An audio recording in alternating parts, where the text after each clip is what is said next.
বিয়ের মধ্যে উকিল বাবা সম্পর্কে ইসলাম কি বলে? উকিল বাবা হলো ফেক বাবা, 2 নম্বর বাবা। এ বাবার কোনো অবস্থান ইসলামে নাই। যুবক যারা বিয়ে করবেন খবরদার, বিয়েতে কোনো 2 নম্বর বাবা রাখবেন না। আমাদের এই অঞ্চলে 2 নম্বর বাবার পরিমাণ অনেক বেশি।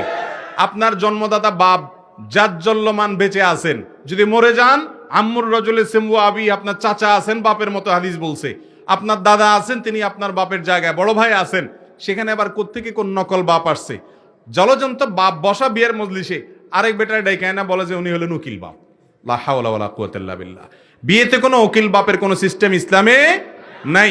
কিসের উকিল বাপ? বাপ নিজে তার সন্তানকে বিয়ে দিবে, উকিল বাপ আবার কি? এ উকিল বাপের নাম দিয়া ওই মেয়েরা উকিল বাপের সাথে সারা জীবন দেখা সাক্ষাৎ করে, মনে করে বাপ।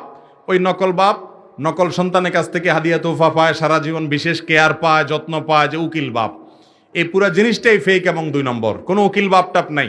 নিজের বাপে নিজেকে বিয়ে দিবেন। বাপ নাই, আপনার চাচা আছেন, দাদা আছেন, তারা বিয়ে দিবেন, তারা নাই। বড় ভাই আছেন, তিনি বিয়ে দিবেন, তারা নাই। কোনো ইমাম সাহেব গণ্যমান্য ব্যক্তি বিয়ে দিবেন। কিন্তু আপনার বিয়েতে কোনো উকিল বাপ, ছেলে হোক আর মেয়ে হোক, কোনো উকিল বাপের প্রয়োজন